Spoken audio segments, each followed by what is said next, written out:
সুপ্রিয় দর্শক মণ্ডলী, ফ্রন্টলাইন দেখার আমন্ত্রণ জানাচ্ছি আপনাদের সবাইকে। দর্শক মণ্ডলী, শুরুতেই আমাদের দুজন অতিথির সঙ্গে আমরা পরিচিত হই। মাহবুব আজিজ, সিনিয়র সাংবাদিক ও কলামিস্ট। মাহবুব, আপনাকে স্বাগত। এরপর আছেন শরীফুজ্জামান শরীফ, সাবেক সভাপতি বাংলাদেশ ছাত্র ইউনিয়ন। আপনাকেও স্বাগত জানাচ্ছি। মাহবুব, আপনাকে দিয়ে শুরু করতে চাই। আপনি জানেন যে অস্থিরতা, চারদিকে অস্থিরতা, নির্বাচন সামনে, নির্বাচন হবে কি হবে না এই নিয়ে কিন্তু এক ধরনের জল্পনা কল্পনা চলছে।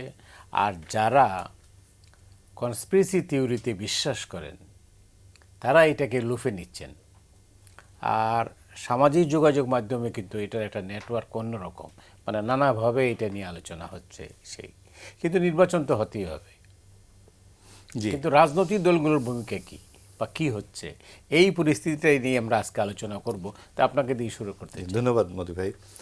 আসলে দেখুন যে এই রকম একটা পরিস্থিতি যে হবে, এটা কিন্তু আমরা 5ই আগস্টে আমরা ভাবিনি যে এক বছর পর এই দুশ্চিন্তাগ্রস্ত অবস্থায় আমাদের কথা বলতে হবে। যে এই একটা অসামান্য গণ অভ্যুত্থানের সাক্ষী আমরা সবাই হয়েছিলাম। তো আমাদের প্রত্যাশা কী ছিল? প্রত্যাশা ছিল যে গণতন্ত্র, বাক স্বাধীনতা নিশ্চিত হবে। এই গণতন্ত্র এবং বাক স্বাধীনতার জন্যই এত রক্তপাত, এত আন্দোলন, এত প্রাণত্যাগ, এত কিছু। কিন্তু গত এক বছরে আপনি দেখুন, গণতন্ত্র ও বাক স্বাধীনতাকে নিয়ে কি কোনো কথা হয়েছে? এত সংস্কার নিয়ে কথা বলা হচ্ছে। 2 দফায় 13টি সংস্কার কমিশন হয়েছে বা 11টি সংস্কার কমিশন। আমরা সংবিধান নিয়ে যত কথা বলছি, যত মেয়াদ নিয়ে কথা বলছি, যত কিছু নিয়ে কথা বলছি, আমরা আমাদের দেশটিকে একটু মিনিমাম যে জনবান্ধব করবার কোনো পরিকল্পনা আমরা ডক্টর ইউনূসের মতো একজন মানুষের কাছ থেকে পেলাম না। তিনি যে এত উজ্জীবনী বক্তব্য সারা দুনিয়া শুদ্ধ দিয়ে থাকেন, এই তরুণদের জন্য তিনি কি করলেন? এই তরুণরা যারা কোটার জন্য আন্দোলনটা শুরু হলো, এই গত এক বছরে উনি বারবার বলেছেন যে আমি চাকরিজীবী চাই না, আমি উদ্যোক্তা চাই। দুনিয়া জোড়া উনি বলেছেন। গত এক বছরে আমরা কোনো উদ্যোক্তার কোনো কথা শুনি নাই। শিক্ষা ব্যবস্থায় আমাদের কোনো রকম সংস্কারের কথা আমরা শুনি নাই। আমাদের এখনও 4 পদ্ধতিতেই পড়ালেখা হচ্ছে এই দেশে। আমরা সড়ক পরিবহনের যে পরিস্থিতি, রাস্তাঘাটের, আমাদের উপদেশটা শুনতে পাই যে উনি রাগ করে চলে যান, ওনার ফলকে নাম লেখা হয়েছে বলে। কাজে এইরকম চারপাশের এই অস্থিতিশীল যে পরিস্থিতিটা, এর মধ্যে নির্বাচনটা কি হবে সবার একটা শঙ্কা কাজ করছে। যে সাধারণ মব সন্ত্রাসী তো ঠেকানো যাচ্ছে না। এখানে সন্ত্রাস, ওখানে সন্ত্রাস, সেখানে সন্ত্রাস, অমুকে ফ্যাসিবাদের দোসর, তমুকে এটা করেছে, তমুকে এত কথা, এত অভিযোগ। তো এটা ঠিকই যে অনেক আকাঙ্ক্ষা মানুষের মধ্যে ছিল, আছে। গণ অভ্যুত্থান জয়ী একটা সরকারের কাছে সামনে অনেক আকাঙ্ক্ষা এসেছে, কিন্তু আমরা কিন্তু সেই সরকারকে দৃঢ়ভাবে সেটাকে অ্যাড্রেস করতে শুনলাম না। যে আসুন, কি সমস্যা আপনার? 1064টি অবরোধ হয়েছে বলে বললেন আমাদের স্বরাষ্ট্র উপদেষ্টা। তো 1064টি অবরোধের উল্টো দিকে 10টি জায়গায় কি সরকার বলেছে যে আপনার সমস্যা কি? এই আমরা অ্যাড্রেস করছি, ঠিক আছে, আমরা আগামীতে এটা করব বা আগামী সরকারে সেটা করবে, কোনো কিছু না। তারা নির্বিকার, নির্লিপ্ত শিশুর মতো তাদের ভূমিকায় অবতীর্ণ হয়েছেন। তো এই পরিস্থিতিতে শঙ্কাটি হচ্ছে যে চারপাশে যে মব সন্ত্রাস, নির্বাচনের দিন কি হবে? যদিও সিইসি একটি চমৎকার মন্তব্য করেছেন, চমৎকার, আসলে আমি উদ্ধৃতি চিহ্নের মধ্যে দিতে চাই। তার মতো অবস্থান থেকে তিনি বলতে পারলেন যে মব তো ভেঙে চুরে 300 জায়গায় চলে যাবে, কাজে অত বড় মব সন্ত্রাস হবে না। তার মানে কি মব সন্ত্রাসী একটা ঠাট্টা তামাশার ব্যাপার?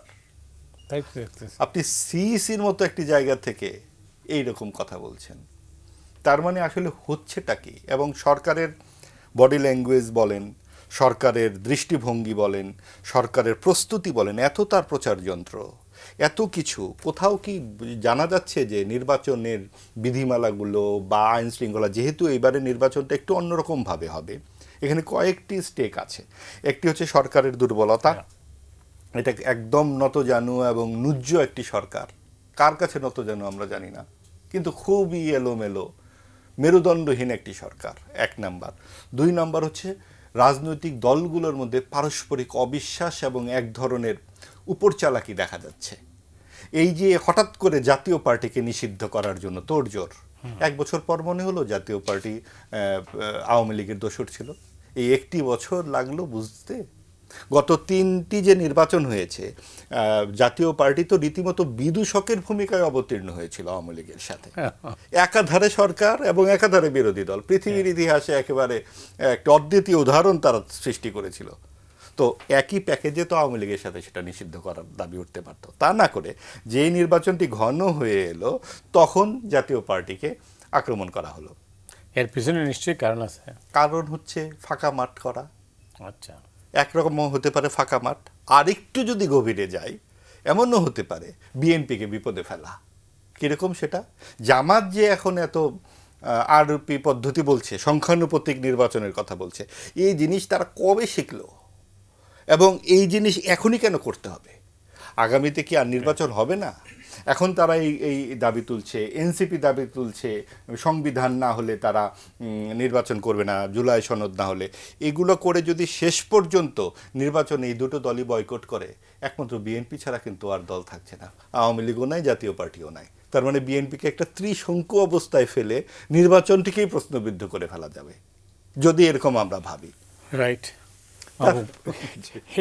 এ পর্যন্ত অনেক ধন্যবাদ আপনাকে। শরীফ, আপনি শরীফ বলি জি শিওর। শরীফ, তাইলে মানে আপনার কি মনে হয় যে এই অভ্যুত্থানের যে স্পিরিট, যে চেতনা, এটা ব্যর্থ হতে চলেছে? আপনাকে ধন্যবাদ, দর্শক শ্রোতাদেরকে ধন্যবাদ, আমার সাথের আলোচককে শুভেচ্ছা। আমাদের আলোচনা করতে গেলে বারবার জুলাইয়ের গণঅভ্যুত্থানটা আসবে। অবশ্যই। জুলাইয়ের গণঅভ্যুত্থানটা সংগঠিত করেছিল এই দেশের সাধারণ মানুষ। যে মানুষগুলো মৃত্যুবরণ করেছে, আপনি হিসাবটা যদি দেখেন, 284 জন মৃতের তালিকায় তারা একেবারেই গরিব মানুষ, হতদরিদ্র। 182 জন ক্ষুদ্র ব্যবসায়ী। কোনো হত্যার যে তালিকা, এই তালিকার মধ্যে বড় কোনো নেতার সন্তান নেই। তার সন্তানরা মারা যাক, আমরা এটি চাই না, কিন্তু আপনি কোনো গণ অভ্যুত্থানে ধনীদের সন্তানরা মারা যায় না, গরিব মানুষের সন্তান মারা যায়। আমরা যে পরিবর্তনটা করতে চেয়েছিলাম, যে দেশের প্রধান বিচারপতি রাতের বেলায় পালিয়ে যায়, আমরা সেই সরকারটার বিরুদ্ধে দাঁড়িয়েছিলাম। যে দেশের প্রধানমন্ত্রীর কাজের লোক 400 কোটি টাকার মালিক হওয়ার পর প্রধানমন্ত্রী তাতে মোটেও বিচলিত হন না, সেই ধরনের একটা সরকারের বিরুদ্ধে আমরা কথা বলেছিলাম। শেখ হাসিনার সঙ্গে আমাদের কারো কিন্তু ব্যক্তিগত কোনো বিরোধ ছিল না, তার জায়গা জমি সম্পদ নিয়ে। আমাদের চাওয়াটা ছিল, রাষ্ট্রের মালিক যেহেতু জনগণ ঠিক করবে তার রাষ্ট্রটা কে পরিচালনা করবে। সেই সরকারের সঙ্গে আমাদের বিরোধের জায়গাটা ছিল সেটি। সরকার সেটিকে নানাভাবে, কখনো রাতের ভোট, কখনো আমিডামি নির্বাচন, অথবা কখনো ওই যে বিনা প্রতিদ্বন্দ্বিতা 153 জন, এর ভেতর থেকে কলা এবং কৌশল করে রাষ্ট্রটা পরিচালনা করত। আমরা সেখান থেকে বেরিয়ে আসতে চেয়েছি। আচ্ছা, আজকের সরকারের যে অসফলতা, তার জন্য কি আমরা সন্তুষ্ট? আমি মনে করি আমি সন্তুষ্ট না। আমি মনে করি এর জন্য আমাদের একটা আত্মদহন আছে, কষ্ট আছে। আমরা এই ধরনের একটা সরকারের কাছ থেকে, এই ধরনের একটা অভ্যুত্থানের পরে যে জায়গাটায় চলে গেল, এখন এসে দেখতে পাচ্ছি যে আমাদের যে প্রত্যাশাগুলো ছিল সেটি অন্যদিকে ডাইভার্ট হয়ে গেছে। তৃতীয় একটি পক্ষ এসে এই যে মানুষের প্রত্যাশার জায়গাটা ছিনতাই করে নিয়ে গেছে। আমি এখন পর্যন্ত দেখি যে আলোচনাগুলো হচ্ছে, এই আলোচনার মধ্যে গরিব মানুষের কোনো ইস্যু নেই। ওই যে শ্রমজীবীর কথা বললাম, তার কোনো এজেন্ডার মধ্যে নেই। জাস্ট আগে যে মুখ, সেই মুখের পরিবর্তন হয়েছে। নীতির জায়গায় আজকেও উত্তরাঞ্চলে একজন শ্রমিক, তাকে গুলি করে মারা হয়েছে নীলফামারীতে, ইপিজেডে। তো এই ঘটনাগুলো তো আমরা আগে দেখেছি। 1 বছরে প্রায় 550 মানুষ শেখ হাসিনার সময় ক্রস ফায়ারে মারা গেছে। আমরা তো তার পুনরাবৃত্তি চাইনি। কিন্তু এখন আমি যে জিনিসগুলো দেখছি, সরকারের ভেতর থেকে একাধিক সরকার রাষ্ট্র পরিচালনা করছে। একজন নেতা, তিনি রক্তাক্ত হয়েছেন, সেখানে গিয়ে একজন উপদেষ্টা বলছেন এই ঘটনার দায়ভার সরকারকে নিতে হবে। তো সরকার মানেই তো আপনি সেই সরকারের মধ্যে আছেন। তাহলে এই কথাটা কেন বলছেন? এই যে ব্যর্থতা, এই ব্যর্থতার দায়টা কি আমার নাকি আপনার? আপনি প্রতিশোধের যে রাজনীতিটা, আমরা যেটা চেয়েছিলাম যে আমাদের এখানে যে কথাগুলো আমরা এতদিন শুনেছি, আমাদের রাজনীতি দূষিত হয়ে গিয়েছিল। একজন বিশ্ববিদ্যালয়ের শিক্ষক, তিনি ওই শিক্ষকের পরিচয়ের থেকে তিনি আওয়ামী লীগের একটি উপকমিটির সদস্য, এই পরিচয় দিতে গর্ববোধ করতেন, এবং এর সাথে অনেকগুলো লাভ লসের বিষয় ছিল। সাম্প্রতিক আপনার নিশ্চয়ই মনে আছে যে নুরুল হক নূর যখন আহত হলেন, তারপরে সরকারের তরফে মানে নিন্দা জানানো হলো। তো এটা কার বিরুদ্ধে নিন্দা জানাচ্ছে? আমি তো ওই পয়েন্টেই আসছি। জি, সরকারের পক্ষ থেকে নিন্দা করা হচ্ছে, উদ্বেগ প্রকাশ করা হচ্ছে, আবার বলছে এই ঘটনার দায় সরকারকে নিতে হবে। আবার এরপরে একটা ধোঁকাবাজি করেছে, 14 দিনের মেয়াদে একটা তদন্ত কমিটি হয়েছে। আমি এটা ধোঁকাবাজি কেন বলছি? সরকার এই ধরনের, আমি আপনাকে বলতে পারবো 10টা ঘটনার কথা বলতে পারবো। সরকার যখন দেখে মানুষ উত্তেজিত হচ্ছে কোনো একটি ঘটনায়, সঙ্গে সঙ্গে একটা তদন্ত কমিটি করে, সেই তদন্ত রিপোর্ট প্রকাশ হয় না। গত বছরের 28শে সেপ্টেম্বর ডিসি নিয়োগের ক্ষেত্রে অনিয়ম দুর্নীতি নিয়ে সরকার একটা তদন্ত কমিটি করেছিল 4 জন উপদেষ্টাকে দায়িত্ব দিয়ে। এখন পর্যন্ত সেই রিপোর্ট প্রকাশিত হয়নি। আব্দুল হামিদ যখন বিদেশে চলে যান, সরকার 2টো তদন্ত কমিটি করেছিল, একটা পুলিশকে দিয়ে আর একটা 4 জন উপদেষ্টাকে দিয়ে। 15 দিনের সময় ছিল, এখন পর্যন্ত সেই রিপোর্ট প্রকাশিত হয়নি। নগদ লুটপাট নিয়ে একটা খবর বেরিয়েছিল মে মাসের 30 তারিখে, সরকার একটা তদন্ত কমিটি করেছিল, এখন পর্যন্ত তার কোনো রিপোর্ট প্রকাশিত হয়নি। তাহলে এই যে কথাগুলো বলছি, আমি কি চাই এই সরকারটা ব্যর্থ হোক?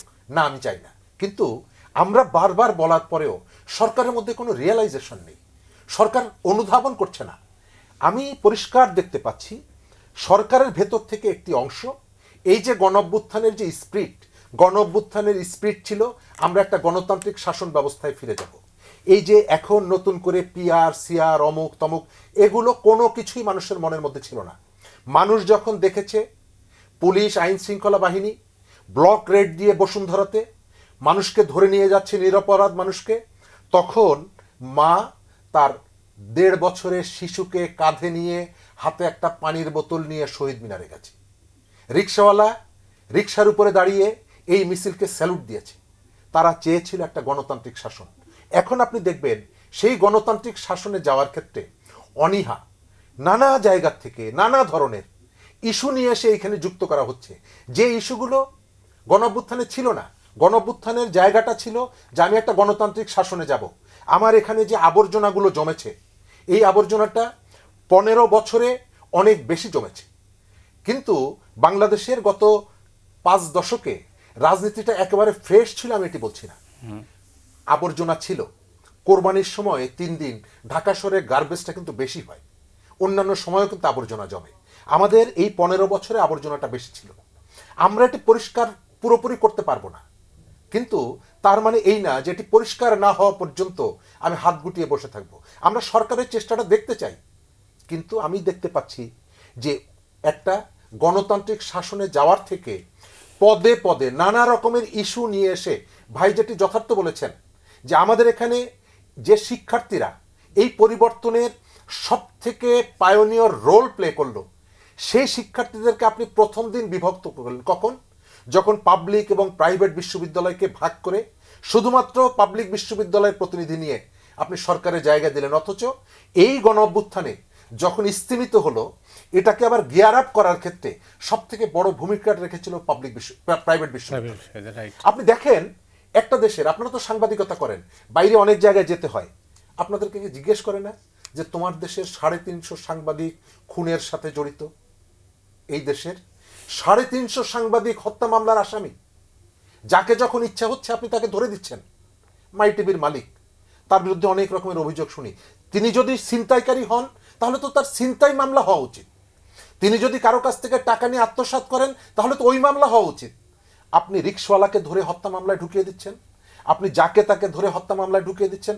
তাহলে সরকার এতদিন যেটা বলে এসেছে যে এই হত্যা মামলা নিয়ে আমাদের আসলে কিছু করার নেই, এখন তো আমি দেখতে পাচ্ছি যে আপনি তার ভেতর থেকে মজা লুটছেন, আপনার প্রতিপক্ষকে এর ভিতরে ঢুকিয়ে দিচ্ছেন।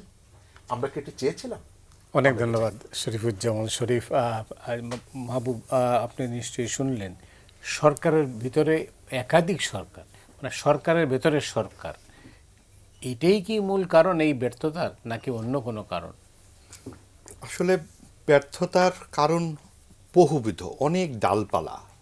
আপনি দেখুন যে এত বড় একটি সুযোগ এলো এই সরকারের সামনে যে কিছু উদাহরণ স্থাপন করার। এটা তো রাজনৈতিক সরকার নয় যে এমন কিছু তারা করতে পারতেন যাতে পরবর্তী রাজনৈতিক সরকারের সামনে সেগুলো উদাহরণ হিসেবে থাকতে পারত।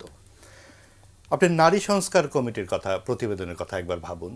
যে প্রতিবেদনটি দেবার পর ডক্টর ইউনূস বললেন যে অতি চমৎকার প্রতিবেদন হয়েছে, অতি দ্রুত সময়ে যেগুলো বাস্তবায়নযোগ্য বাস্তবায়ন করা যাক। তারপরের দিনই সাম্প্রদায়িক শক্তি মিটিং করে ফেললো এবং সেখানে এনসিপির নেতা উপস্থিত ছিল। এক হুঙ্কারে প্রতিবেদন কিন্তু হিমাগারে চলে গেছে, আর কোনো কথা হচ্ছে না। এরকম 11টি সংস্কার কমিশনের কোনোটিরই প্রতিবেদন নিয়ে আর এগোয়নি। তাহলে আপনি একটি বছর ধরে আপনি আসলে কি কাজ করলেন? যেটা রেহমান সোবহান স্যারও বলেছেন যে আগামী 6 মাসে কয়টি সংস্কার আপনারা করবেন, কিভাবে করবেন, কোন প্রক্রিয়ায় করবেন। ডক্টর ইউনূস যখন বললেন যে সংস্কার যদি খুব বড় মেয়াদে হয় তাহলে সেটা জুন পর্যন্ত যাবে, না হলে কম হলে ফেব্রুয়ারি পর্যন্ত যাবে, এই যে বিষয়গুলো শেষ পর্যন্ত দেখা যাচ্ছে হয়তো ওনার সদিচ্ছার কোনো অভাব নাই, কিন্তু সুস্পষ্ট গন্তব্যের ব্যাপারে ওনার এক ধরনের মানে অস্পষ্টতা আমরা দেখতে পাচ্ছি।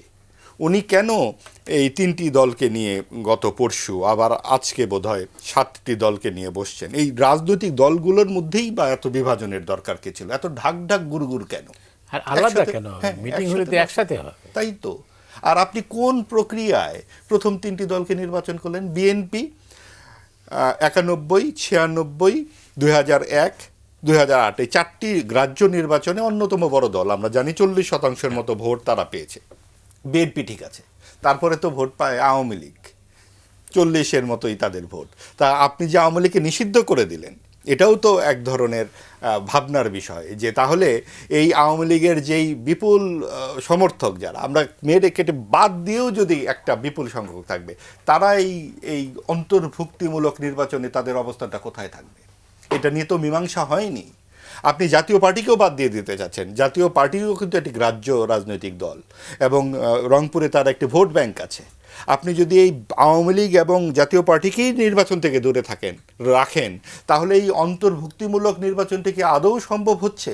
এখন প্রশ্ন উঠবে, এত গণহত্যার পর, এত মানুষের লাশের উপরে দাঁড়িয়ে কি বলা হচ্ছে আওয়ামী লীগকে? আওয়ামী লীগকে মাফ করে দেবার কথা কিন্তু আমি বলিনি। আমি বলেছি যে এটা আপনারা কোন প্রক্রিয়ায় এই যে একটা বিপুল মানুষের মতামত তাকে আপনি উপেক্ষা করার কোন কায়দাটি বের করছেন? কারণ আপনি অসন্তুষ্টি সমাজে জিইয়ে রেখে কিন্তু আপনি একটা সুষ্ঠু সমাজ চাইতে পারেন না। এই অসন্তুষ্টি, ভিতরের যেই অতৃপ্ত আত্মা, এটাকে আপনাকে তো কিছুটা তৃপ্ত করতে হবে। আপনি দেখেন আজকে যখন আমাদের দেশে খুন হচ্ছে, এটা হচ্ছে, অরাজকতা হচ্ছে, ফেসবুকে কিন্তু অট্টহাসি দেখতে পাই। বিভিন্ন জায়গায় পতিত সরকারের যারা সহযোগীরা আছে খুব খুশি হয়। আজকে একটা খুন হবে, তারা খুব খুশি হবে। ইনফ্লুয়েন্সাররা দেখি যে সমানে কথা বলতেছে, এটা করেন ওটা করেন, বুলডোজার নিয়ে চলে যান 32 নম্বরে। বুলডোজারকে একটা দিয়ে আসলাই পকেটে করে নিয়ে আসা যায়? 2 দিন ধরে 32 নম্বর ভাঙা হলো। আমাদের ডক্টর ইউনূস সরকার তখন নির্বিকার নির্লিপ্ত দাঁড়িয়ে দেখলেন। তখনই তো মব সন্ত্রাস উস্কে দেওয়া হলো খুব বড়ভাবে। আপনি এক জায়গায় নির্বিকার থাকবেন, আরেক জায়গায় খুব উত্তেজিত থাকবেন, না এটা করব না, আপনি বিবৃতি দেবেন, তা কি হয়? আপনি যখন একটা বাড়ি ভাঙছেন, বাড়ি কি আপনার নেই? এই যে আমি এবং আপনি দুই ভাগে বিভক্ত হয়ে যাচ্ছি, এই সমাজে এই বিভাজনের বিরুদ্ধেই তো 24-এর গণঅভ্যুত্থান হয়েছিল। আওয়ামী লীগ জোর করে শাসন করতে চেয়েছিল, বিভাজন তৈরি করেছিল, কথায় কথায় ট্যাগ দিত বিএনপি জামাত, বিএনপি জামাত, তার বিরুদ্ধে কথা বললেই বিএনপি জামাত। এখন কি হচ্ছে? এখন আওয়ামী দোসর। তার মানে পরিবর্তন আদৌ হয়েছে কি? তাহলে এত রক্তপাত, এত ত্যাগের বিনিময়ে আমরা আসলে কি পাচ্ছি? আজকে 54 বছর পরেও আমাদেরকে রাস্তায় সারাক্ষণ থাকতে হয়। আমরা কি ঘরে ফিরবো না কোনো দিন? আপনি দেখেন যেই সমস্ত দেশগুলো উন্নত হয়েছে তাদের পাশে তো আমাদের দেশটাকে আমরা দেখতে চাই। তারা কি সবসময় রাজপথে এই দাবি সেই দাবি নিয়েই থাকে? দাবি দেওয়ার জন্য তো একটা জায়গা থাকবে, একটা প্রতিষ্ঠান থাকবে, প্রাতিষ্ঠানিকরণ থাকবে। আওয়ামী লীগ সমস্ত প্রতিষ্ঠান ভেঙেছে, সব জায়গায় কর্তৃত্ববাদ ফলিয়েছে, নিজেদের লোকজন বসিয়েছে, জবাবদিহিতা রাখেনি। ওই জন্যই তো গণঅভ্যুত্থানটা হলো। তাহলে এখন জবাবদিহিতা কোথায়? বা পরবর্তী সরকারকে যে আপনি গণতন্ত্রের পথে প্রথম পদক্ষেপ হচ্ছে একটি নির্বাচন, সেই নির্বাচনটি করবার জন্য সরকারের স্পষ্ট দৃঢ়তা। আপনি ডক্টর ইউনূস বৈঠক করে বলছেন যে কোনোভাবে ফেব্রুয়ারিতে নির্বাচন হবে। এটা কি আবার বলবার কিছু আছে? এখন তো নির্বাচনের জন্য প্রস্তুত করে আপনার ভোটার তালিকা করা, এলাকা নির্ধারণ করা, আপনার টেলিভিশন রেডিওতে বারবার বলা কি করতে হবে না করতে হবে, বিভিন্নভাবে আইন শৃঙ্খলা রক্ষা বাহিনীকে কিভাবে কাজ করতে হবে, এবং যেহেতু এবার একটু অন্যরকম পরিবেশে নির্বাচনটা হবে, সেই নির্বাচনের ব্যাপারে সরকারকে আরও শক্ত এবং বলিষ্ঠ কিছু পদক্ষেপ, আমরা দৃষ্টিগ্রাহ্য পদক্ষেপ দেখতে চাই। অনেক ধন্যবাদ। আপনার কাছে ফিরবো আবারও। শরীফুজ্জামান, আপনি তো মানে আমরা যেটা এই 20 মিনিটের আলোচনায় যেটুকু আমরা পেলাম সেটা হচ্ছে যে সরকার ভুল করেছে, প্রফেসর ইউনূস ভুল করেছেন। প্রফেসর ইউনূসের ভুলগুলো কি কি? ধন্যবাদ। আমি প্রথমত দেখি এই সরকারের কিন্তু যারা আছেন তারা দীর্ঘদিন রাজনীতির সাথে যুক্ত এমন কেউ নেই। এরা বেশিরভাগ ক্ষেত্রে একাডেমিশিয়ান।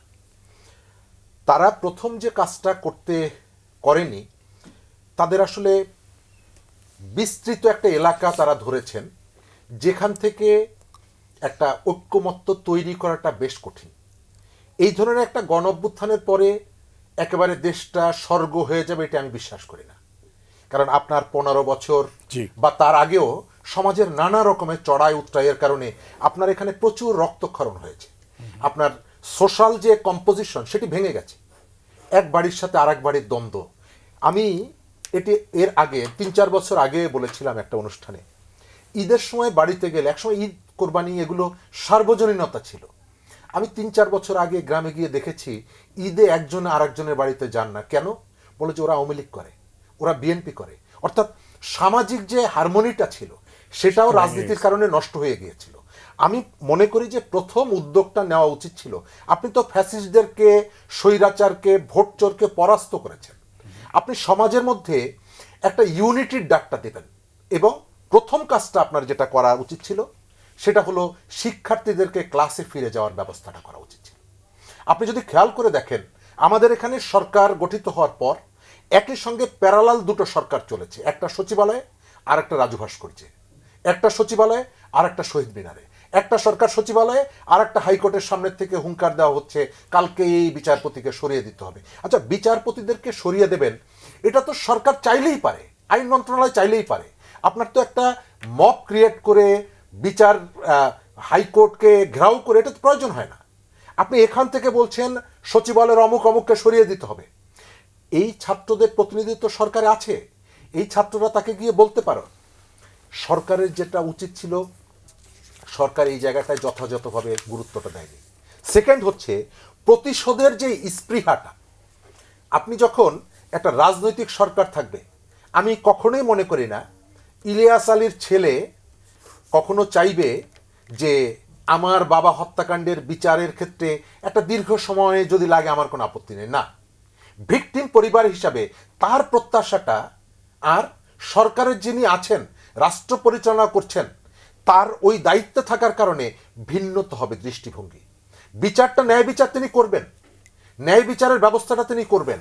কিন্তু আমার যখন স্বজন মারা যায়, আমরা কিন্তু বলি অবিলম্বে ফাঁসি চাই। আমি কিন্তু কখনোই বলি না বিচার অমুক তমুক তদন্তর ভেতর থেকে ফাঁসি চাই। আমি কিন্তু তাৎক্ষণিকভাবে বলি যে অপরাধীর বিচার চাই। কিন্তু রাষ্ট্র কি আমার কথা শুনে তাৎক্ষণিকভাবে সেই বিচারটা করে? না, রাষ্ট্রের কতগুলো প্রসিডিওর মেনটেন করতে হয়। এইটা হচ্ছে সরকারের দায়িত্ব, এইটাই হলো সরকার। কিন্তু আমার এখানে আমি দেখছি সরকার প্রথম আলো অফিসের সামনে গরু জবাই হচ্ছে, সরকারের পক্ষ থেকে কোনো ভূমিকা নাই।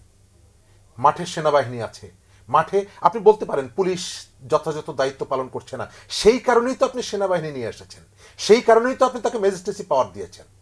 তো সরকার আইন শৃঙ্খলা পুনঃপ্রতিষ্ঠার ক্ষেত্রে অনেকগুলো চ্যালেঞ্জ নিয়ে এসে যাত্রা শুরু করেছে। কিন্তু এই জায়গাটায় সরকারের যেটা করা উচিত ছিল, নিরপেক্ষ আচরণটা করা। সরকার তো বিএনপি সরকার না। বিএনপি যখন আসবে, বিএনপি তার রাজনৈতিক প্রতিপক্ষ আওয়ামী লীগকে যেভাবে ট্রিট করবে, নিশ্চয়ই আসিফ নজরুলের কাছ থেকে আমি সেটি আশা করব না। কারণ আসিফ নজরুল গত 15 বছরে, বা আমি উদাহরণ হিসেবে আসিফ নজরুল স্যারের কথা বললাম, উদাহরণ হিসেবে জাহাঙ্গীর আলম স্যারের কথা বললাম, তিনি তো আওয়ামী লীগের দ্বারা তার পরিবারের কেউ গুম হয়নি, তার পরিবারের কেউ গুম হয়নি। ইলিয়াস আলী চৌধুরী আলম, তাদের দল আওয়ামী লীগের সঙ্গে যে আচরণটা করবে, নিশ্চয়ই একটা অরাজনৈতিক সরকার তার আচরণের জায়গাটা অনেকগুলো জায়গায় রাষ্ট্র যাতে যথার্থভাবে পরিচালনা করা যায় সেই বিষয়টা তার মাথায় থাকবে সবার আগে। জি, কিন্তু সেটি আমাদের এখানে হয়নি। শিক্ষাক্ষেত্রে বললাম, অপরাধী দমনের ক্ষেত্রে আমরা 1.5 দশক যেটা দেখেছি, আইনের শাসন ছিল না, এটি আপনি স্বীকার করবেন। শাসকের আইনে রাষ্ট্র পরিচালিত হয়েছে। একই আইনে একজনকে, ব্যারিস্টার মইনুল হোসেনকে তাৎক্ষণিকভাবে গ্রেপ্তার করা হয়েছে মাসুদা ভাট্টিকে নিয়ে কটাক্ষ করার কারণে। আবার মুরাদ হাসান কেবল তার মন্ত্রিত্ব হারিয়েছেন, তাকে গ্রেপ্তার করা হয়নি। হাজী সেলিমের ছেলেকে আপনি ধরে আবার পরের দিন ছেড়ে দিয়েছেন, কিন্তু অন্য কেউকে আপনি ধরে গ্রেপ্তার করে জেলের মধ্যে ঢুকিয়ে রেখেছেন। কেন? কারণ হচ্ছে সেটা আইনের শাসন ছিল না, শাসকের আইন ছিল। শাসক যেটা মনে করত, চুজ অ্যান্ড পিক, আমি বলি আপনাকে পছন্দ হলো, আপনাকে আমি মাফ করে দিলাম, আপনাকে মাফ করে দিলাম। নোয়াখালীর এক এমপির ছেলে পিষে মেরে ফেললো একজন মানুষকে, খেয়াল আছে? মহাখালী ব্রিজের উপরে মামলা হলো না, তাদেরকে ডেকে আপোষ রফায় তাকে টাকা দিয়ে বিদায় করে দেওয়া হলো। অথচ বিএনপির বহু নেতা এই ঘড়ি চুরির মামলা, ভ্যানিটি ব্যাগ চুরির মামলা, এগুলো দিয়ে আপনি তাকে, তো এই অবস্থাটা কি গণঅভ্যুত্থানের পরে কন্টিনিউ করবে? এটা আমাদের প্রত্যাশা ছিল না। আমরা চেয়েছিলাম একটা আইনের শাসন আসবে। রাষ্ট্র বলতে চাচ্ছেন যে আইনের শাসন অনুপস্থিত ছিল, এখন পর্যন্ত অনুপস্থিত আছে। আচ্ছা, 15 বছরে তো ছিলই, এখনো অনুপস্থিত আছে। এখনো যেটা চলছে এটা আইনের শাসন, এটা মবের শাসন। এটাও এখনো শাসকের আইন। শাসক যেটা চাইছে, কেউকে গ্রেপ্তার করছে। 3টি জায়গা আমি এই পর্যন্ত মবের বিরুদ্ধে, এই যে নুরুল হক নূর, তার উপরে যে আক্রমণ, এটা আমি মনে করি যে আক্রমণ, এটি তাকে হত্যার চেষ্টা করা হয়েছে। এবং বাংলাদেশের তরুণদের মধ্যে যে পলিটিশিয়ানরা অনেক চড়াই উতরাই পেরিয়ে এগিয়ে যাচ্ছেন, তার মধ্যে নূর, আমি তাকে রেসপেক্ট করি। একই সাথে আমি আপনাকে জিজ্ঞেস করি, আপনি একটা রাজনৈতিক দল নিষিদ্ধ করার দাবি তুলবেন, আপনি কি মিছিল নিয়ে সেই অফিসে যেতে পারেন? দাবিটা তুলবেন কার কাছে? সরকারের কাছে। তো মিছিলটা তো আপনার সরকারের কাছে যাওয়ার কথা। আপনি যখনই একটা অফিসের দিকে যাবেন, সংঘাত অনিবার্য।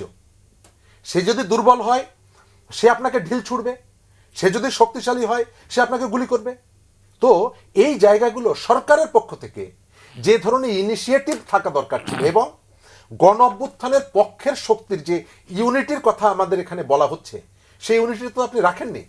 আপনি গণ অভ্যুত্থানের পর পর চেষ্টা করেছেন এর ভেতর থেকে আমাকে পাওয়ারে যেতে হবে, সুতরাং আমি কাকে কিভাবে ঘায়েল করব, নিজেদের দোষ, নিজেদের ত্রুটি। আপনি যথার্থই বলেছেন, একটা সরকার তার দেশের রাজনৈতিক দলগুলোকে কার ক্ষমতা কতটুকু সেই হিসাবে বিবেচনা করবে না। তার তো একটা নিরপেক্ষ জায়গা থাকতে হবে। তো আমি এর ভেতর থেকে দেখতে পাচ্ছি সরকার পাবলিকরে মেসেজ দিচ্ছে যে আগামী নির্বাচনে আমাদের দল হচ্ছে প্রধানত 3টা দল। তারা বারবার ওই 3টি দলকেই ডাকছে, যদি একজনের এখনো রেজিস্ট্রেশন হয়নি। তো এর ভেতর থেকে তো সরকার তার নিরপেক্ষ জায়গাটা হারাচ্ছে। আপনি যে সমস্ত ইস্যুতে কথা বলবেন, আপনি একসাথে ডেকে বসতে পারেন। আপনি তো ঐক্যমত্যের কাউন্সিলে সবাইকে ডেকে বসছেন। তাহলে আপনি এইভাবে, এর আগে খেয়াল আছে মাইলস্টোনের যে ট্রাজেডি, সেই দিনও আমরা দেখলাম সারা দেশে রাষ্ট্রীয় শোক পালন করার, আমাদের প্রধান উপদেষ্টা বৈঠক করলেন, সামনে ওই যে খাবার টাবার রেখে টেকে তার গলায় বুকে একটা কালো ব্যাজনে। তারপরে আমরা কষ্ট পেয়েছি, কিন্তু আমরা ভেবেছিলাম, ওই সময় ক্রিটিক হয়েছিল যে মাত্র 3টা দলকে কেন? যে নূর আক্রান্ত হয়েছেন, রক্তাক্ত হয়েছেন, আপনি তার দলটাকেও প্রথম দিন ডাকলেন না, অন্যদেরকে ডাকলেন, অথচ ইস্যু এইটা। তো আমি দেখতে পাচ্ছি সরকার নিরপেক্ষতা রক্ষা করছে না, কোথাও কোথাও ইচ্ছা করে করছে না। তাদের মনের মধ্যে একটা ভিন্ন এজেন্ডা আছে, ওই এজেন্ডা অনুযায়ী কাজ করতে গিয়ে সরকার অনেকটা তালগোল পাকিয়ে ফেলছে। অনেক ধন্যবাদ। আপনি কি প্রফেসর ইউনূসে আর কোনো ভুল দেখেন? আমার কাছে মনে হয় যে যেটা আসলে ভুলের চেয়েও বড় কথা হচ্ছে তার এবং তার যে উপদেষ্টা পরিষদ, তাদের সদিচ্ছা, যে আসলে তারা কি করতে চায় এই ব্যাপারে তাদের একটা সরাসরি কিছু স্পষ্ট কথাবার্তা আমাদের জানা দরকার। কারণ হচ্ছে বিভিন্ন ইস্যুতে তারা বিভিন্ন রকম পদক্ষেপ নেন, অর্থাৎ এক একজনের জন্য এক এক রকম। সাদাকে সাদা এবং কালোকে কালো বলবার যেই একটি চাহিদা, আমাদের দাবি এই সরকারের কাছে, এবং যেটা আওয়ামী লীগ করেনি বলেই তাদেরকে এই দশায় পড়তে হয়েছে, সেটা কিন্তু তারা পারছে না। যেমন ধরুন 32 নম্বরের কথা তো বললামই, তারপরে এই যে মুক্তিযুদ্ধের ভাস্কর্য, মাজার ইত্যাদি যেভাবে ভাঙা হয়েছে, মুক্তিযুদ্ধের ইতিহাস নিয়ে বিভিন্নভাবে কথাবার্তা বলা হচ্ছে, এই অপ্রয়োজনীয় বিতর্কগুলো কেন? এইগুলো উস্কায় দিচ্ছেন সরকারের কোনো কোনো উপদেষ্টা। গতকাল দেখি এক উপদেষ্টা, এটা কিন্তু ফেসবুক প্রভাবিত সরকার বলে মনে হয়, তারা প্রত্যেকেই ফেসবুকে খুব ব্যস্ত, লাইভও করেন কেউ কেউ। আজকে এক উপদেষ্টাকে দেখলাম লাইভে উনি জানাচ্ছেন যে চাঁদা যদি কেউ চায় আমার নামে তাহলে আপনারা পুলিশে জানাবেন, আমি এর তীব্র প্রতিবাদ জানাচ্ছি। উনি কাকে প্রতিবাদ জানাচ্ছেন বুঝলাম না, কিন্তু একজন স্বয়ং উপদেষ্টা ফেসবুকে এই কথা বলছেন। তো যেটা হচ্ছে যে এই ফেসবুক শাসিত যেই উপদেষ্টারা, তারা এক ধরনের ইতিহাস চর্চা করছেন। বিশেষ করে আমাদের সংস্কৃতি মন্ত্রণালয়ের যিনি দায়িত্বে আছেন লিখেছেন যে 71-এর যেই হানাদার পাকিস্তানি বাহিনীর যেই ভূমিকা, তার পাশাপাশি 47-এর আগেও যাদের ভূমিকাগুলোকে নিয়েও আমাদের আলাপ করতে হবে। আমাদের মুক্তিযুদ্ধ কি 47-এর আগেও একটি হয়েছে? এই ইতিহাস তার আমদানি করছেন। এই টোলের পণ্ডিতরা আমাদেরকে আসলে কি শেখাতে যাচ্ছেন? তারা নতুন নতুন বয়ান দিতে চাচ্ছেন, এবং যেই বয়ানে অপ্রয়োজনীয় তর্ক, অপ্রয়োজনীয় বিতর্ক এবং নানান ধরনের বিষয়গুলো আসছে, যেটা মূল যে জায়গা গণতন্ত্র, বাক স্বাধীনতা, এবং সেটা কিভাবে সমাজে গ্রাহ্য হবে এবং সকলের অধিকার সমান হবে, এই জায়গাগুলো কিন্তু অনুপস্থিত থেকেই যাচ্ছে। আপনি যখন আজকে এইরকম পরিস্থিতি হচ্ছে, আজকে কথায় কথায় মব, অমুককে পছন্দ হয় না, 10 জন লোক গিয়ে তার বাড়ি ভেঙে দিল। আপনার ফজলু সাহেবের বাড়ির সামনে 5 জনে একটা কথা বলেছে, সেটার বিএনপির মতো দল ভয় পেয়ে গেছে, তাকে নোটিশ দিয়ে বসেছে। কাজেই মবকে এখন ভয় পাচ্ছে সবাই, যেহেতু সরকার এটাকে অ্যাড্রেস করছে। নির্বাচনের দিন কি হবে? কাজেই এইটা তো একটা কোটি টাকার প্রশ্ন হয়ে দাঁড়াচ্ছে। কাজেই আপনাকে আগেই, আপনার ধারণা কি? আমার ধারণা যে আমাদের শুভ ইচ্ছা, শুভ দাবি আমরা বারবার জানাবো। যেভাবে আমরা 15 বছর জানিয়েছিলাম নির্বাচন সবাইকে নিয়ে করেন, সবাইকে নিয়ে করেন, শুনেনি, তার পরিণতি এই হয়েছে। বাকিদের কথা শোনা হবে না, বারবার বলা হয়েছে, গণঅভ্যুত্থান হয়েছে। আমার ধারণা যে ডক্টর ইউনূসের মতো 84 বছর বয়স্ক একজন মানুষের অবশ্যই তিনি নিজের বিবেকের প্রতি সৎ থাকবেন, এবং তার তো এই বয়সে আর কিছু চাওয়ার থাকতে পারে না। তিনি স্মরণীয় হয়ে থাকবেন যদি সত্যিকার অর্থেই উনি রাজনৈতিক ব্যক্তিদের সাথে আরও সরাসরি কথা বলেন। কারণ রাজনীতি কিন্তু রাজনীতিক ব্যক্তিত্বদেরই করতে হবে। আপনি রাজনৈতিক দলগুলোকে যথার্থ মর্যাদা দিয়ে ডাকেন সাথে, এবং কোনো না কোনোভাবে বাংলাদেশের রাজনীতি কি বাংলাদেশের রাজনীতিবিদরা নিয়ন্ত্রণ করেন? এইটা কিন্তু মতি ভাই অনেকে বলে যে বড় বিদেশি শক্তি ইত্যাদি। হেলিকপ্টারে যেদিন উঠলেন আমাদের পরম এবং প্রতাপশালী নেতা, সেদিন কিন্তু আমরা বুঝেছি জনতার শক্তি কাকে বলে। যখন আমার বাসা উত্তরায় ভোর রাত 3টায় দেখি কি কাণ্ড, কোটি কোটি মানুষ কোথায় যায় রাত 3টা থেকে। এই তো জীবদ্দশায় এই দৃশ্য দেখবো, এটা তো আমি ভাবতেও পারি নাই। তার মানে এই মানুষের শক্তিকে আমরা যেন হেলা না করি, মানুষের শক্তিটাকেই আমাদের আশ্রয় করতে হবে, এবং সরকারকে এটা বুঝতে হবে যে কোন যোগ্যতায় তারা এই ক্ষমতায় আছে। তারা কিন্তু মানুষের সমর্থনে আছে। সেই মানুষের গণতান্ত্রিক অধিকারকে নিশ্চিত করতে হলে নির্বাচনটি এইসব ছলা কলা পিয়ার অমুক তমুক কাবিখা এখন থাক, নির্বাচনটা আগে হোক। অনেক ধন্যবাদ দর্শক, আমরা বিরতিতে যাচ্ছি, ফিরছি খুব তাড়াতাড়ি, আমাদের সঙ্গেই থাকুন। সুপ্রিয় দর্শক মণ্ডলী, আপনারা দেখছেন ফ্রন্টলাইন। আমাদের সঙ্গে রয়েছেন মাহবুব আজিজ এবং শরীফুজ্জামান শরীফ। শরীফ, আপনার কাছেই আসি।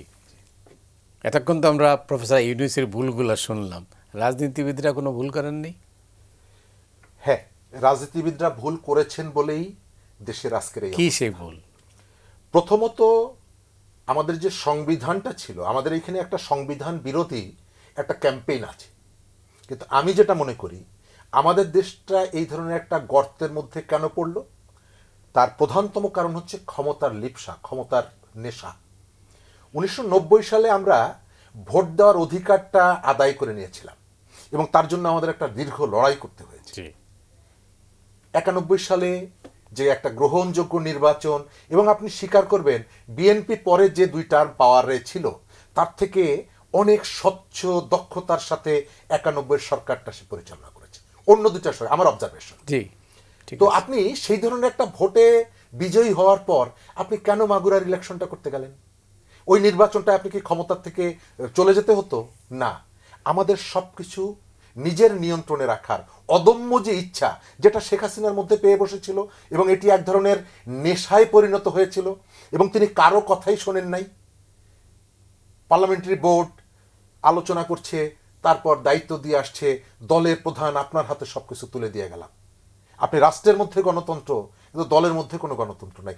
এই যে ক্ষমতার অদম্য স্পৃহা, আজকে 24-এর যে আমিডামির যে নির্বাচন, সেই নির্বাচনটা যদি না করতেন উনি একটা নির্বাচন দিতেন সবাইকে নিয়ে, নির্বাচনে উনি হয়তো পরাজিত হতেন, কিন্তু তাকে কি আজকে এইভাবে পালিয়ে যেতে হতো? তার নেতাদেরকে এইভাবে পালিয়ে যেতে হতো? তার দলকে 10টা আসন জিততো না? তাহলে তিনি এইটা করলেন না কেন? করলেন না হচ্ছে ক্ষমতা। সেকেন্ড হচ্ছে, আপনি যেটা জিজ্ঞেস করেছেন, বাংলাদেশের কনস্টিটিউশনে প্রত্যেকটা বিষয় সেখানে পরিষ্কারভাবে লেখা আছে। আমি নাগরিক যেটা অধিকার জিজ্ঞেস বলেন, করেছিলাম শরীফ, সেটা হচ্ছে যে এই সময়ে 1 বছরে কি রাজনীতিবিদরা কোনো ভুল করেন নাই? হ্যাঁ, এই সময় রাজনীতিবিদদেরও ভুল আছে।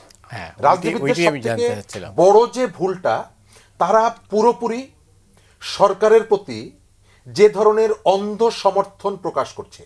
আমি তো মনে করি যে এই যে ঘটনাগুলো ঘটছে কয়েকদিন ধরে, সমস্ত দলগুলো গিয়ে সরকারকে বলছে আপনি যেটা করবেন ওটাই ঠিক। তার মানে হচ্ছে এই সরকার কি কোনো ভুল করছে না? আপনি পলিটিক্যাল পার্টিগুলোর কাছ থেকে সেই যে ক্রিটিকটা, আপনার এখানে চেক অ্যান্ড ব্যালেন্সটা থাকতে হবে। সরকারকে বলবেন যে আপনি এটি করেন, আপনি ভুল করলে আপনাকে ক্ষমতার থেকে নামানোর জন্য আমি মুভমেন্ট করব না, এই নিশ্চয়তাটুকু দিচ্ছি, কিন্তু ভুলটা আমি আপনাকে ধরিয়ে দিচ্ছি, এইটা আপনার ভুল হচ্ছে। এই যে মবকে আপনি রাস্তায় রেখে দিয়েছেন, আপনি দেখবেন যে সেখানে এক ধরনের বক্তব্য দিয়ে এসে বাইরে এসে আর এক ধরনের বক্তব্য। এই যে আমাদের এখানে গণঅভ্যুত্থানের পক্ষে শক্তি কে কাকে কিভাবে ঘায়েল করবে, এই প্রবণতাটা সবার মধ্যে আছে।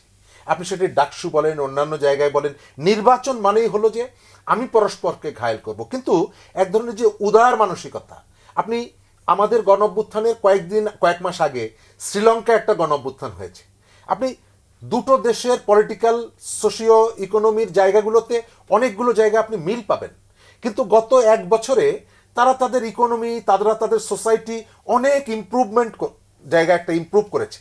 অনেকগুলো একটা জায়গায় তারা কিন্তু দৃশ্যমান কতগুলো পরিবর্তন এনেছে।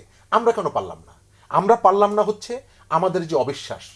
এতদিন ধরে বিএনপির পাখার নিচে যারা বড় হয়েছে, উত্তাপ নিয়েছে, এখন প্রত্যেকের টার্গেট হচ্ছে বিএনপি। বিএনপিকে কিভাবে সাইজ করবো? আপনি দেখবেন যে এই যে সংস্কার নিয়ে বিএনপি একটা পজিশন নিয়েছে, জামাতের পজিশনের সাথে মিলছে না, এনসিপির সঙ্গে এদের মিলছে না, কিন্তু জামাত এবং এনসিপির অভিন্ন শত্রু হলো বিএনপি। এনসিপি যে আগে গণপরিষদ চায়, জামাত শুধু পিআর চায়, বিএনপি নির্বাচনের পরে তার বৈধতা দিতে চায়। কিন্তু এনসিপি জামাতের কোনো ক্রিটিক করছে না কখনো, বা জামাতও এনসিপির ক্রিটিক করছে না, ক্রিটিক করছে বিএনপির। বিএনপি একটা বড় রাজনৈতিক দল, তাদের এক শ্রেণীর কর্মী একেবারে রাবণের চরিত্রে নেমেছে, এবং এটি আমরা একসময় বলতাম যে তার কর্মীরা ভুল করছে। আমি এখন দেখি কর্মীরা ভুল করছে না। চট্টগ্রামে খালেদা জিয়ার একজন উপদেষ্টা আর একজন ভাইস প্রেসিডেন্ট, 2 জন মারামারি করছে, ওইখানে তো কর্মী না, নেতারাই। সুতরাং বিএনপি যে মেসেজটা তারেক রহমান বাইরের থেকে তার দলের কর্মীদেরকে দিতে চাচ্ছেন, বিএনপির একটা বিরাট সংখ্যক নেতা কর্মী ওই মেসেজটা গ্রহণ করতে চাচ্ছে না। আপনি তাদেরকে যে জিজ্ঞেস করবেন, 31 দফা গড়গড় করে তারা বলে দিবে, তারপরে আওয়ামী লীগের দুঃশাসন সব বলে দিবে, কিন্তু তারা দলের এই সাইনবোর্ড লাগিয়ে মানুষের একটা বিরাট সংখ্যক মানুষের যে ক্রমশই বিরাগভাজন হচ্ছেন, এতে তার দল যে ক্ষতিগ্রস্ত হচ্ছে এটি অনুধাবন করছেন না। রাজনৈতিক দলগুলো সরকারের সাথে যে আলাপ আলোচনার জায়গায়, অনেকগুলো জায়গায় সরকার যে ভুলগুলো করছে, এই সময়কালে বিশেষ করে আমেরিকার সঙ্গে আমরা গত 1.5 দশক যে সমালোচনাটা করেছি, যে আমাদের সরকার সব কিছু ভারতকে দিয়ে দিয়েছে, এটা আমাদের কথা না। আমার এই আলোচনা শুনলে হয়তো আওয়ামী লীগের সমর্থকরাও মাঝে মাঝে দেখি যে বেশ চটে যান। এটা তো শেখ হাসিনা বলেছে যে আমরা যা দিয়েছি তাদেরকে মনে রাখতে হবে। পররাষ্ট্রমন্ত্রী এসে বলেছে আমাদেরকে ক্ষমতায় রাখতে হবে, অর্থাৎ সেই সহযোগিতাটা ছিল। আমরা বাংলাদেশের পলিটিক্সে ভারতের এই যে দাদাগিরি অথবা নাক গলানো, এটির অবসান চেয়েছি, তার মানে এই না যে আমরা তার বিপরীতে আমেরিকার পজিশন এখানে আবার পোক্ত হোক সেটি চেয়েছি। সরকার এসে চুক্তি করে বলছে এটা প্রকাশ করা যাবে না। কেন? আপনি কার সাথে চুক্তি করেছেন, কাকে নিয়ে চুক্তি করেছেন? বাংলাদেশের জনগণের স্বার্থে যদি চুক্তি করে থাকেন তাহলে বাংলাদেশের জনগণকে জানানো যাবে না। এটি যদি বলে থাকেন তাহলে আমরা পরিষ্কার ধরে নিব যে জনগণের বিপক্ষে আপনি এমন কিছু কাজ করেছেন যে ঘটনাগুলো বাংলাদেশের জনগণ জানলে হয়তো কখনো যদি সুযোগ পায় আপনাকে তাড়া করে ফিরবে। আমাদের এখানে ঐক্যমত্যের কাউন্সিল, আপনি জুলাই ঘোষণা তৈরি করছেন, আপনি কেন আমেরিকান রাষ্ট্রদূতের সাথে বৈঠক করেন? আপনি তো আর কারোর সাথে বৈঠক করেননি। অর্থাৎ আমাদের দেশের যে ডোমেস্টিক পলিটিক্সে আপনি এই যে সুযোগগুলো করে দিচ্ছেন, কেউ এই পক্ষে, কেউ ওই পক্ষে, কেউ ভারত থেকে ফিরে আসার পর বলছে কোনো কিছুই জানানো যাবে না, আবার কেউ আমেরিকার থেকে ফিরে এসে বলছে কোনো কিছুই বলা যাবে না। অনেক ধন্যবাদ। এবার একটু ডাকসু নির্বাচন নিয়ে একটু আলোচনা করি। ডাকসু নির্বাচন আপনি কীভাবে দেখছেন? ডাকসু নির্বাচনটা আসলে আমাদের দেশের যে রাজনীতিটা এখন চলছে গত কিছুদিনের, তারই একটি ধারাবাহিকতা বলে মনে হচ্ছে। আমি যেই কথাটি আমরা এতক্ষণ আলাপ করলাম, আমি আরেকটা ছোট্ট একটা পয়েন্ট এটার সাথে যুক্ত করতে চাই যে রাষ্ট্রকে মানুষ তার পাশে চায় যে কোনো বিপদ আপদে।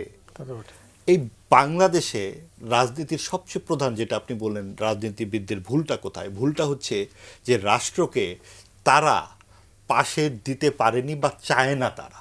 কোথাও কিন্তু এটা নিয়ে কথা নাই। কি করে নির্বাচনটা কি হবে, এই কবে, এই সব নিয়ে যে টুকটাক কথা বা এটাই কথা, কিন্তু এটা হলে কি হবে, কোন প্রক্রিয়াতে যাবে। এবং আপনি দেখেন যে এই যে নির্বাচন নিয়ে ডক্টর ইউনূসের কাছে আমাদের যেটা আহ্বান থাকবে যে এত কমিটি করলেন, একটা নির্বাচন কমিটি করা যায় কিনা, অর্থাৎ এখানে রাজনৈতিক নেতা, বিভিন্ন স্টেক হোল্ডার সবাইকে নিয়ে কি করে আইন শৃঙ্খলা পরিস্থিতি রক্ষা করবেন সেইভাবে একটা বুদ্ধি পরামর্শ দিয়ে চারদিকে আপনি একটা, যেহেতু অনেক আলাপ আলোচনা হচ্ছে, এটা নিয়ে শুরু করা দরকার যে কি করে এটা হবে, তাহলে রাজনৈতিক দলের নেতৃবৃন্দও সেখানে অংশগ্রহণ করতে পারে। আর ডাকসু নির্বাচনের যে বিষয়টা হচ্ছে, হঠাৎ করে শুনলাম যে সেনাবাহিনীকে নিয়োগ দেওয়া হচ্ছে।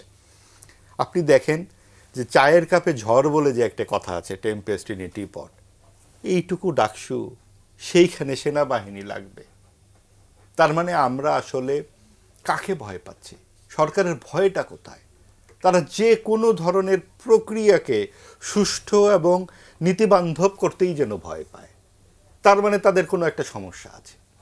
এই সাদাকে সাদা বলার এবং কালোকে কালো বলবার যে অক্ষমতা, এবং তারা প্রত্যেকটা ক্ষেত্রে যে এই ব্যর্থতাটা দেখাচ্ছেন, সেটাই যেন এই ডাকসু নির্বাচনেও আমরা দেখতে পাচ্ছি।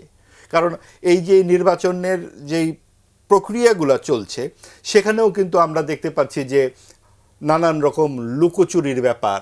আপনার জামাত শিবিরের অনেকেই এই দলে আছে, সেই দলে আছে, সব কিছু মিলে একটা আপনার রাতের বেলা যেই ঘটনাটি ঘটল, এটাই বা কি ব্যাখ্যাটি কি? এই 10 মিনিটের মধ্যে আপনার এটার কি ব্যাখ্যা আমরা দেব আসলে?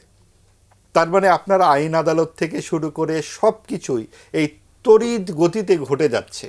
অর্থাৎ সব কিছুই যেন কেমন যেন মনে হচ্ছে যে এটা আসলে খুব স্বাভাবিক বলে মনে হচ্ছে না।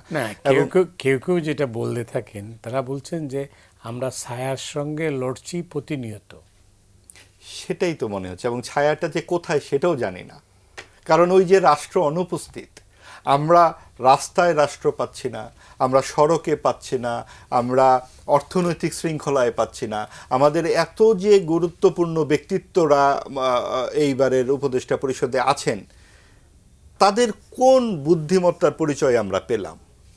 এবং এই যে আপনি দেখেন চিটাগং ইউনিভার্সিটিতে যেই ঘটনাটা ঘটল, 150 ছাত্রছাত্রীকে বন্দি করে ফেলল, এবং সেখানে প্রধান উপদেষ্টাকে ফোন করতে হলো। অর্থাৎ যেটা আমরা আওয়ামী লীগের আমলে দেখতাম, প্রধানমন্ত্রী না বলা পর্যন্ত একটা অ্যাম্বুলেন্সও যাচ্ছে না, এরকম অবস্থা, যে আমি অ্যাম্বুলেন্সকে বলে দিচ্ছি যাবে, ওই রকমই অবস্থা কিন্তু এখনও হচ্ছে। তাহলে এই যে এত একটা শিক্ষিত উপদেষ্টা পরিষদ আমাদের এই ইতিহাসে 54 বছরের মধ্যে, তাদের কাছ থেকে অবশ্যই আমাদের দাবি আছে, এখনও আছে, এখনও আমরা তাদের কাছ থেকে দাবি ছাড়ব না যে আপনারা এই 13-14 জন বা খুব কম ছোট সংখ্যায় উপদেষ্টা পরিষদ, আপনারা প্রয়োজনে কমিটি তৈরি করেন এবং নির্বাচন ছাড়া এখন আর আলাপ আলোচনাতে আর না আগানোই ভালো হবে।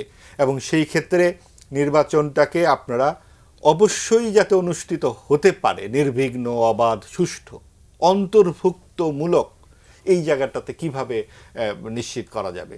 এবং আপনি যদি ধরেন এখন একটা গুরুত্বপূর্ণ যে প্রশ্নটি আপনারা আলাপ শুনলাম যে প্রধান উপদেষ্টা এবং বর্তমান সরকার কেন এনসিপিকে এত প্রশ্রয় দেয়, এটা তো আমাদেরও সকলেরই প্রশ্ন।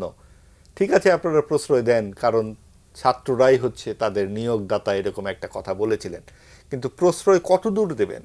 প্রশ্রয় মানে কি আপনি সংসদে তাদের জন্য সংরক্ষিত আসন করবেন? সেটা তো সম্ভব হবে না গণতন্ত্রে।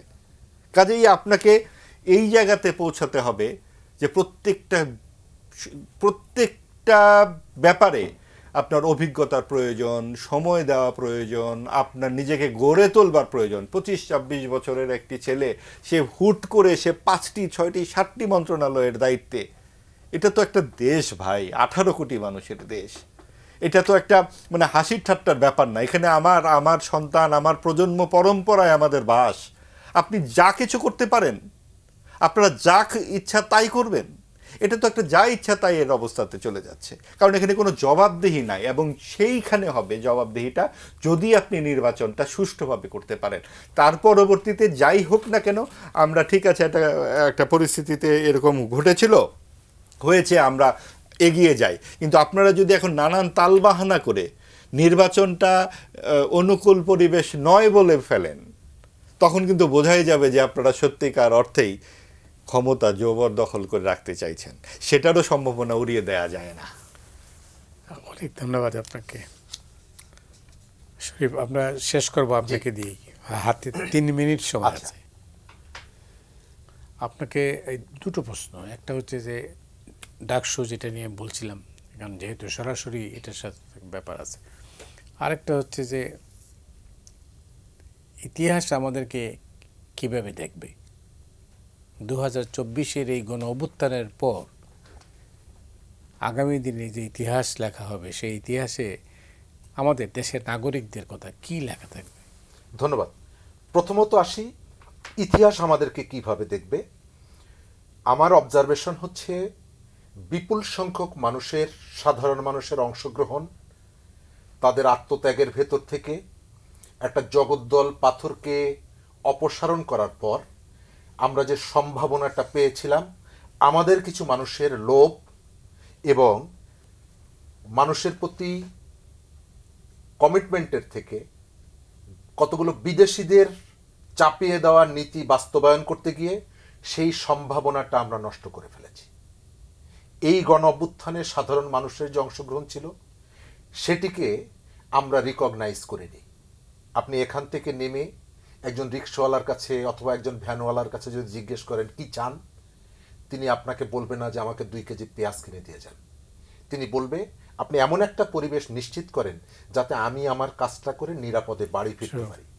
এই রাষ্ট্র সেই ব্যবস্থাটা করলো না, এবং ইচ্ছা করেই করলো না। তার যে সক্ষমতা ছিল সেই সক্ষমতা কাজে লাগালো না। তার যে নিরপেক্ষতা থাকা দরকার ছিল সেটি কাজে লাগালো না। এই সরকারের এজেন্ডার মধ্যে আপনি চা শ্রমিককে পাবেন না, ঢাকা শহরের ঝাড়ুদারকে পাবেন না, রিক্সাওয়ালাকে পাবেন না। আপনি এই সরকারের এজেন্ডার মধ্যে পাবেন বিশ্ববিদ্যালয় শিক্ষিত স্টাডি সার্কেলের কতগুলো ইস্যু, যেটা একেবারেই সমাজের উপরিকাঠামোর কতগুলো মানুষের ভাবনা নিয়ে তারা চর্চা করলো। সেই কারণে সম্ভাবনাটা আমরা কাজে লাগাতে পারলাম না। ডাকসু নিয়ে মাত্র 1 বছর এই ফোরামটি দায়িত্ব পালন করবে, সুতরাং তার কাছে অনেক কিছু আমি প্রত্যাশা করি না। আর আমি আশা করি এই নির্বাচনের ভেতর থেকে গণতন্ত্রে উত্তরণের যে আমাদের যে পদযাত্রাটা আনুষ্ঠানিকভাবে ডাকসু দিয়েই শুরু হোক। কেবল ডাকসু ছাত্র নেতা তৈরি করবে এই যে কনসেপ্টটা আছে, সেখান থেকে বেরিয়ে আসতে হবে। কারণ আমার শুধু নেতা দরকার না, আমার এই দেশটা গড়ে তোলার জন্য কিছু দক্ষ জনশক্তি দরকার। বিশ্ববিদ্যালয়গুলো সেই দিকেও যেন নজর রাখে এবং নির্বাচিত ছাত্র প্রতিনিধিরা ওই বিষয়টাও যেন মনে রাখে। শরীফুজ্জামান শরীফ, আপনাকে অনেক অনেক ধন্যবাদ। ধন্যবাদ মাহবুব আজিজ আপনাকেও আলোচনায় অংশ নেওয়ার জন্য। দর্শক, আপনারা যারা এই অনুষ্ঠান দেখলেন, আপনাদের সবাইকে ধন্যবাদ জানিয়ে আজকের মতো এখানেই বিদায় চাইছি।